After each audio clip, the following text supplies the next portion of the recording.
বিভোর হয়ে সুমনের মাউথ অর্গান শুনছিল রোজি। সদ্য বিয়ে হয়েছে ওদের, সমুদ্র সৈকতে হনিমুনে এসেছে ওরা। হঠাৎ করেই রোজির ওড়নায় টান পড়াতে সে কিছুটা চমকে আর কিছুটা অবাক হয়ে ঘুরে তাকিয়ে দেখে একটা ছোট্ট ফুটফুটে বাচ্চা ছেলে ওর ওড়না ধরে টানছে আর আধো আধো গলায় বলছে, মা ডাকছে। কোথায় তোমার মা? ওই তো ওখানে। ছেলেটা তার ছোট্ট একটা হাত তুলে একটু দূরের দিকে দেখায়। রোজি আর সুমন ছেলেটার হাত লক্ষ্য করে সামনে একটু দূরের দিকে তাকিয়ে দেখে একটা ভিড়ের জটলা। রোজি বাচ্চা ছেলেটার হাত ধরে সামনের দিকে এগিয়ে যায়, পেছনে সুমন। রোজি ভিড়ের কাছাকাছি হতেই দেখতে পায় ছেলেটির মাকে। আরে, এ তো মুক্তা। তোর সেই বন্ধু? বন্ধু না, বান্ধবী। রোজি আর সুমনের কথার মাঝপথে বাচ্চাটা দৌড় লাগিয়েছে তার মায়ের দিকে। রোজি ছুটলো তার পেছনে। এই, দাঁড়া দাঁড়া দাঁড়া। রোজির আশৈশব বান্ধবী মুক্তা। ছোট থেকে মুক্তার ডানা কাটা পড়ি। রোজির মুখশ্রী ভালো, তবে গায়ের রংটা একটু চাপা। কিন্তু দুজনে যেন মানিকজোড়। একসঙ্গে স্কুলে যাওয়া, কোচিং যাওয়া, পাড়ার বা বেপাড়ার, এমনকি স্কুলের যে কোনো ফাংশনেও ওদের দুটোকে সব সময় একসঙ্গে পাওয়া যাবে। মুক্তার আগ্রহ পারফরমেন্সে, মানে অ্যাঙ্কারিং পাওয়ার জন্য মুক্তা পাগল। রোজিও মুক্তা যাতে বিভিন্ন প্রোগ্রামে অ্যাঙ্কারিংটা পায় তার জন্য একে ওকে ধরার ব্যাপারটা খুব নিপুণভাবেই করত। তাই যে কোনো অনুষ্ঠানে মুক্তার সাথে মুক্তার মা বা বাবা যাক বা না যাক, রোজি যাবেই। রোজি মুক্তার মা বাবা নিশ্চিন্ত ছিলেন এই মানিকজোরকে নিয়ে। মুক্তা রোজি একে অপরের বন্ধুই শুধু নয়, রক্ষাকর্তীও বটে। মুক্তার আর একটা আকর্ষণ ছিল সাহিত্যে। নতুন গল্প আর নতুন লেখককে নিয়ে মুক্তা কখনো কখনো বাড়াবাড়ি করে ফেললেও রোজি মুক্তার সাহিত্য প্রেমকে কখনো দমন করার চেষ্টা করেনি। বাড়াবাড়িকেও পরোক্ষভাবে প্রশ্রয় দিত। ক্লাস 1 থেকে হাই স্কুল পর্যন্ত এইভাবে চলেছিল। কিন্তু সেকেন্ড ইয়ারে উঠতে না উঠতেই রোজির বাবা প্রমোশনের জন্য অন্য দূর শহরে বদলি হয়ে গেলেন। বন্ধুত্বের রশিতে টান পড়ল। শহর ছেড়ে যাওয়ার সময় দুজনে দুজনের গলা ধরে কাঁদলেও খুব। নিয়মিত যোগাযোগ রাখার প্রমিসও করলো দুজনে।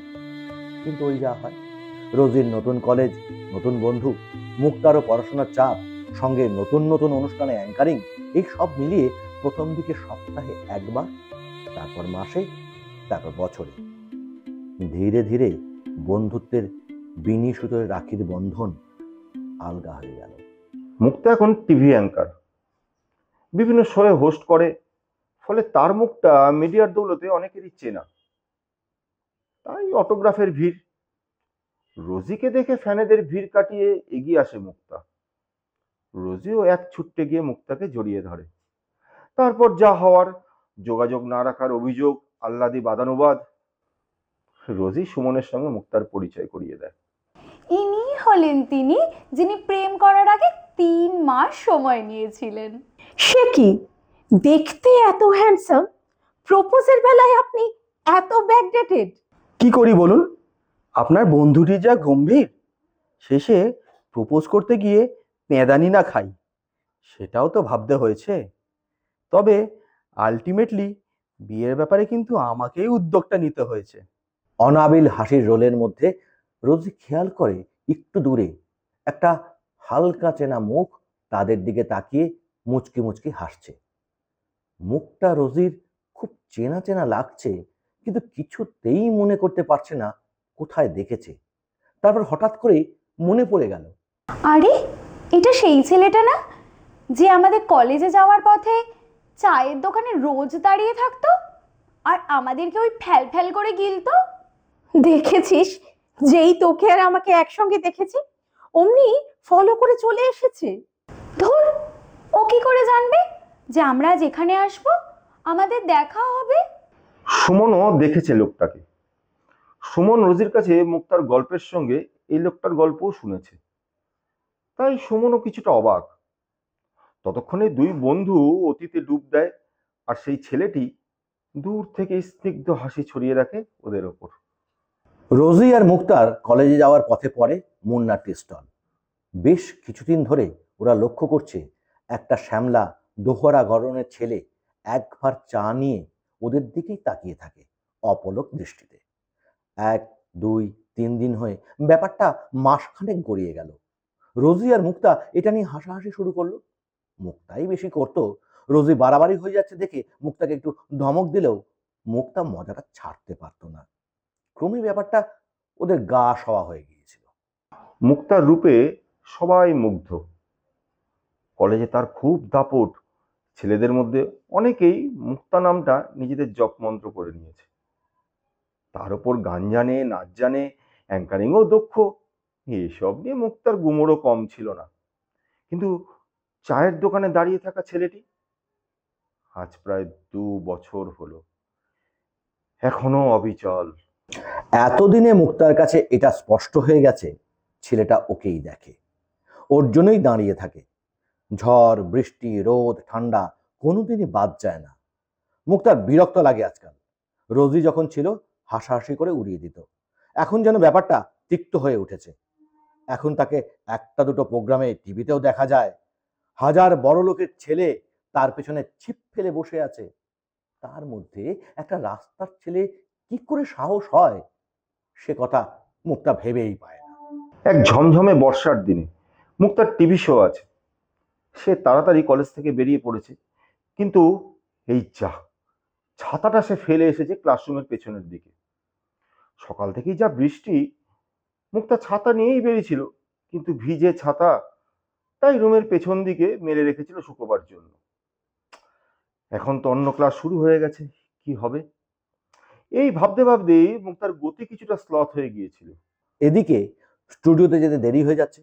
মুক্তা বৃষ্টিতে মাথায় ওড়নাটা তুলে দিয়ে হাঁটা লাগায়। হঠাৎ কোথা থেকে সেই ছেলেটা উদয় হলো। মুক্তা দেখে ছেলেটি ছাতা হাতে তার দিকে এগিয়ে আসছে। রাগে বিরক্তিতে মুক্তার মাথায় আগুন জ্বলে ওঠে।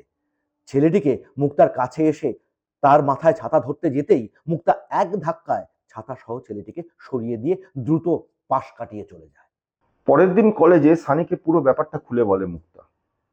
সানি মুক্তার অনেক চাহনেওয়ালার মধ্যে আছে, যারা মুক্তাকে একটু খুশি করতে পারলে আর কিচ্ছু চায় না।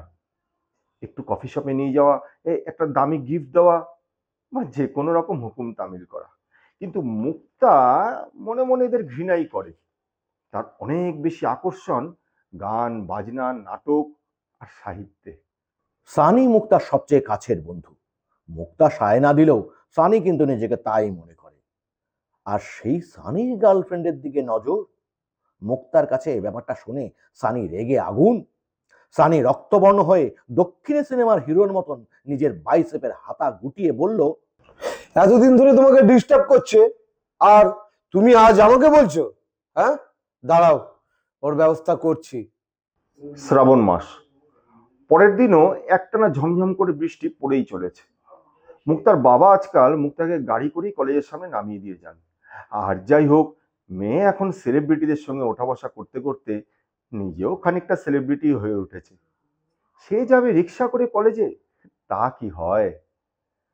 আজ অবশ্য ইচ্ছে করেই মুক্তা কলেজের থেকে একটু দূরে নামলো। অন্যদিকে সানি আর তার সাঙ্গপাঙ্গ নিয়ে অপারেশনের জন্য তৈরি। মুক্তা হাঁটতে হাঁটতেই আর চোখে দেখে নিল ছেলেটি এই বৃষ্টিতেও ছাতা হাতে নিয়ে দাঁড়িয়ে আছে। সানি আর মুক্তা আগে থেকেই পরামর্শ করে রেখেছিল, তাই মুক্তা ইচ্ছে করেই বৃষ্টি আড়াল করতে ওড়নাটা মাথায় দিয়ে ছেলেটির পাশ দিয়ে এগিয়ে গেল।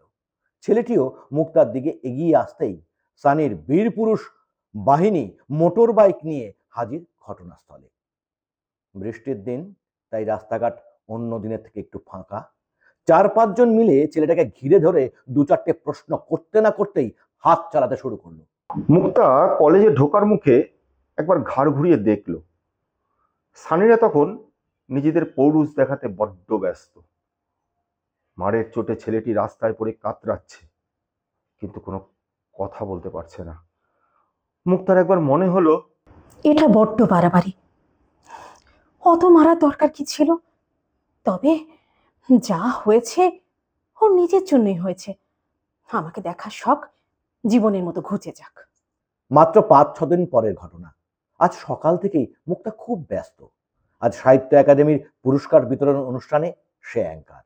বিশিষ্ট সব অতিথিদের হাত থেকে এ বছরের শ্রেষ্ঠ লেখকেরা পুরস্কার পাবে। তার থেকেও বড় কথা, আজ তার পছন্দের শ্রেষ্ঠ লেখক পুরস্কার পাচ্ছে।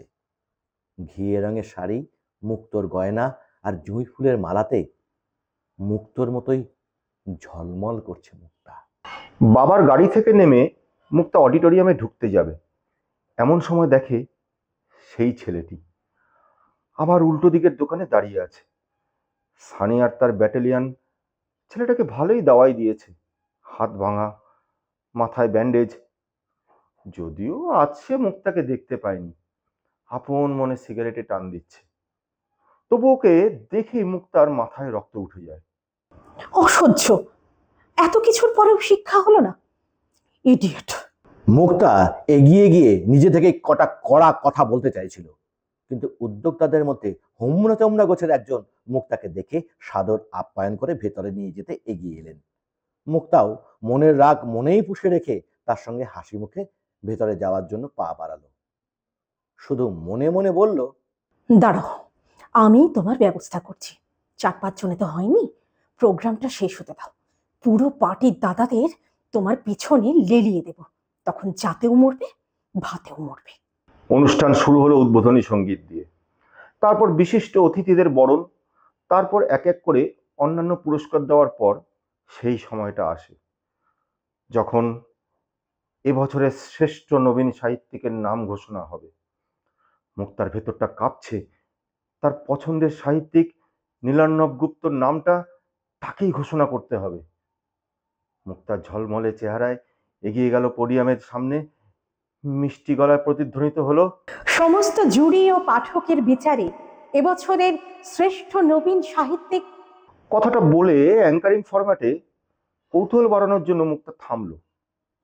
অডিয়েন্সে তখন পিন ড্রপ সাইলেন্স। মুক্তাও পিপাসিত মন আর আকাঙ্ক্ষিত চোখে তাকিয়ে রয়েছে অডিয়েন্সের দিকে। তারপর আবার মুক্তার গলা, এবছরের শ্রেষ্ঠ নবীন সাহিত্যিক নীলার্ণব গুপ্ত তার গহীন মনের ঠিকানা উপন্যাসের জন্য।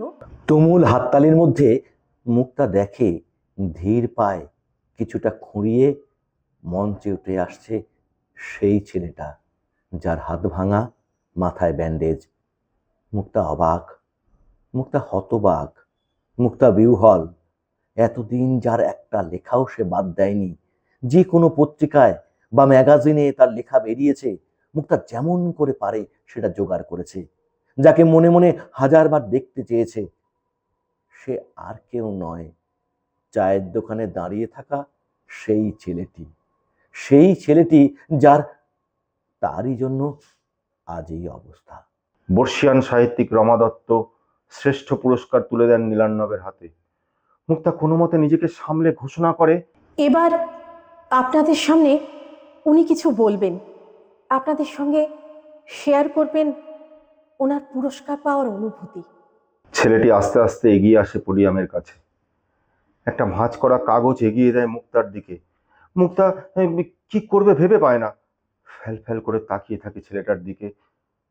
মঞ্চে উইংসের পাশ থেকে একজন উদ্যোক্তা ছুটে এসে মুক্তার কানে কানে বলে যান, উনি কথা বলতে পারেন না, একটা অ্যাক্সিডেন্টে ওনার। আচ্ছা, তুমি ওর হাত থেকে কাগজটা নিয়ে পড়ে দাও।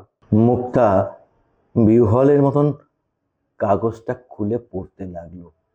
যে সওগাত তোমরা আজ তুলে দিলে আমার হাতে, তাতে আমি ধন্য হলুম।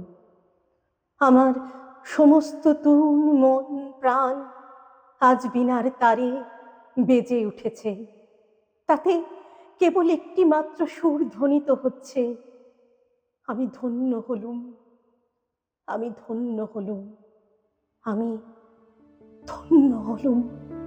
ঝাপসা চোখে রোজির কৌতূহল তখন বিস্ময়ের সীমানায় আটকে রয়েছে। সে আত্মগত স্বরে বলে ওঠে, তারপর আর কি? বাড়িতে মানতে চাইল না, যতই বড় সাহিত্যিক হোক, বৌভাতো।